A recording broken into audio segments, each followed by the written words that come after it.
My name is Ehud Eiran. I'm an assistant professor at the University of Haifa, the Department of International Relations. I want to thank ERPIC for this opportunity to talk to you today about Israel's perception of the Iranian threat and how it had changed over time, in part because this may inform some of the significant security-related events that may unfold in Syria, and specifically the potential for a direct Israeli confrontation on Syrian soil as the Syrian civil war is coming to an end. So I want to make three big points this afternoon. One is that Israel traditionally perceived the Iranian threat as stemming from Iran's military nuclear project, but we have seen a shift in the last few months to a focus on Iran's conventional or strategic threat, specifically the positions it's gaining in Syria. That's my first point. The second point is there triangle, if you will, between Israel, Iran, and Russia. And the point there is that Israel is trying to work with the Russian to contain or control or constrain the Iranian role in Syria. So I'll say a few words about this. In other words, a new actor is entering the arena. And finally, to point to a recent developments from the last 6 weeks, in which Israel is essentially hinting at its interest in regime change in Iran, which is also a change in Israeli policy. So from nuclear to conventional, from a two-player game to perhaps a three-player game with Russia, and finally sort of an Israeli approach, a new approach about regime change, which also comes through new tools, mostly surprisingly through YouTube videos. So let me start with the notion of the threat. Israel has been concerned for a long time, at least 2 decades, from the military aspects of the Iranian nuclear program. Israel's insistence, which is justified which is supported by a lot of facts, that Iran had a program to develop its nuclear program into a militarized nuclear capability. If we look at the notion of threat, if we unpack it, it actually has, in my view, 4 separate sets of threats. And that's important to understand because any future arrangement or an effort to deal with these threats may entail a separate solution for each type of threat. The first threat is existential. So in a 2012 poll, 77% of Israelis said that if Iran has the bomb, they would perceive it as an existential threat to Israel. So this is the most primordial, atavistic fear that once your foes have the capability to destroy you, they will do so. Israelis who hold to this position point to Iran's ideological commitment grounded in its interpretation of Islam, which calls for the destruction of the state of Israel.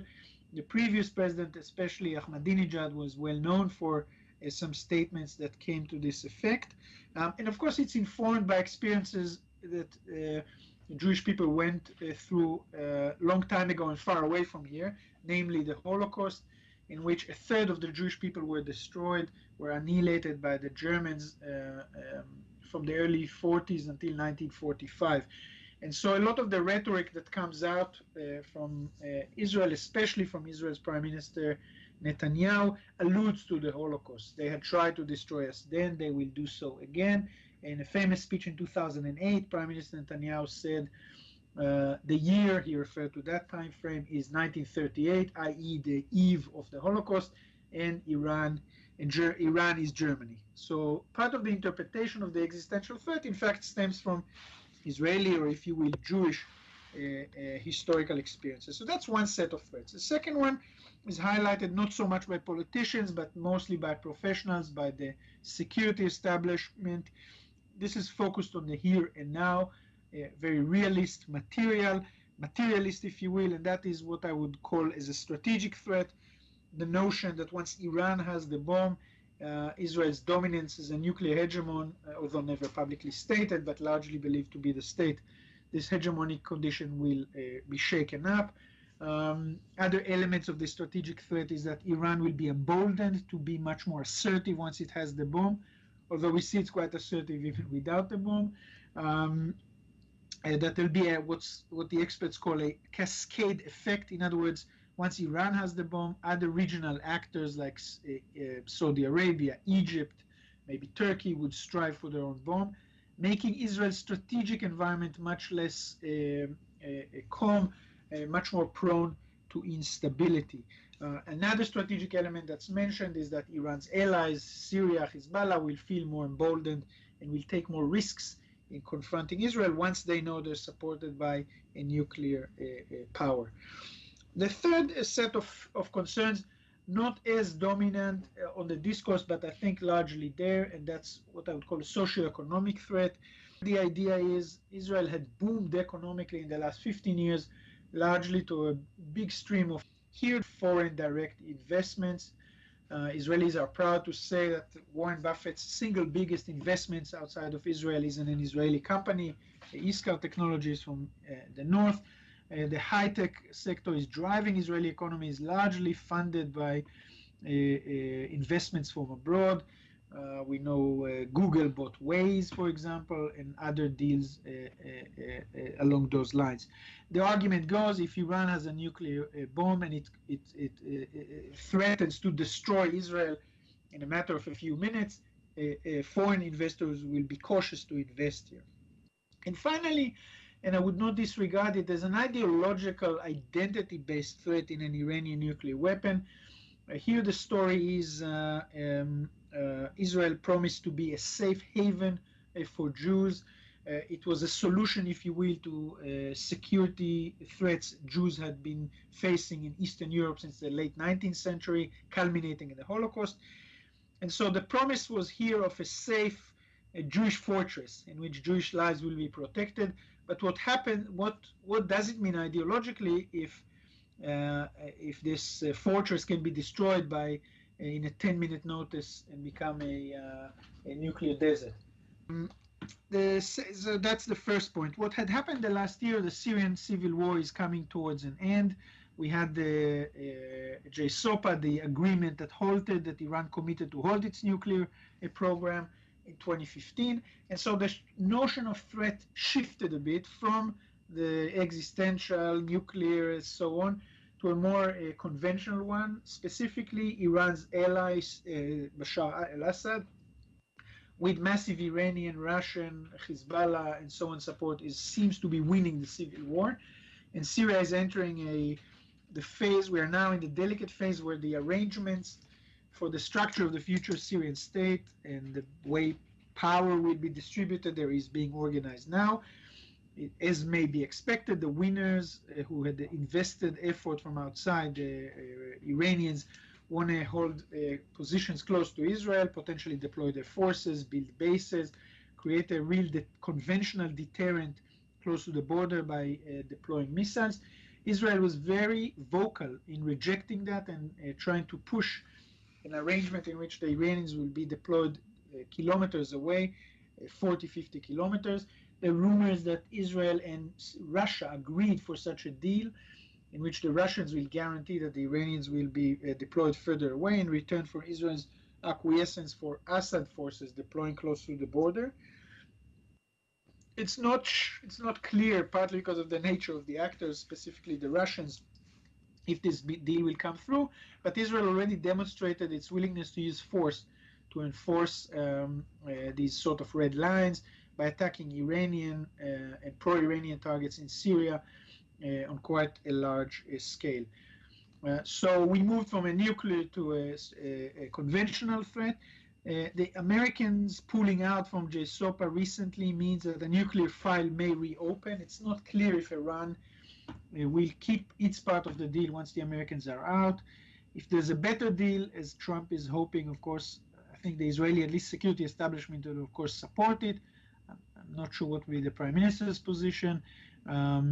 If there's no deal and the Iranians go back to an active program, we may see escalation over this because this has been defined essentially as a red line for Israel.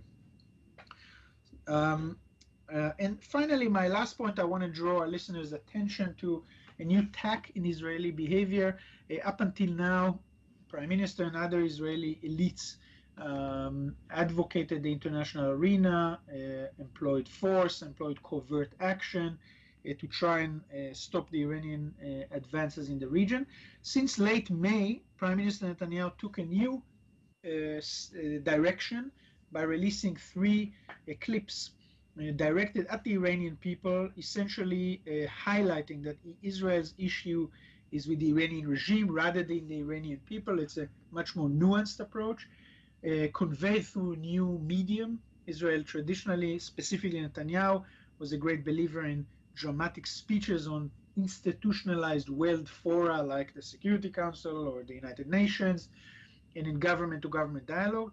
Netanyahu now, perhaps in the populist spirit of Trump, or maybe acquiescing to the new realities of new media, is producing these short clips in English to the Iranian public, saying how wonderful the public is, how horrible the regime is, and in fact reminding the Iranians why the regime is bad for them, focusing on issues that seem to be of interest to the public.